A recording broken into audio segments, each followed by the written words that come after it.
How to update your personal information in Wells Fargo application.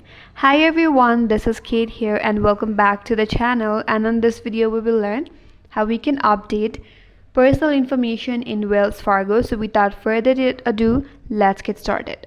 So first of all, open up Wells Fargo application on your device and securely log and enter your account. Once you're logged in, you will land on your account page.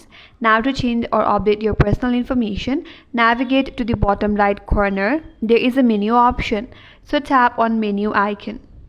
After that, on the menu page, find your name. Under your name, tap on security and profile.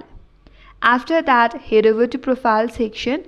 There you will find an option as update contact information. There you will see your current email address, phone number, mailing address listed.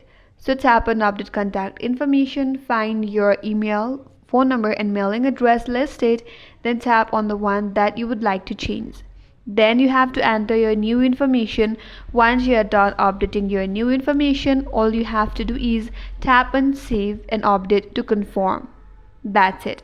That's all for today's video. Hope this video was helpful, and if you're new to our channel, consider subscribing. Thank you for watching and stay tuned for more videos.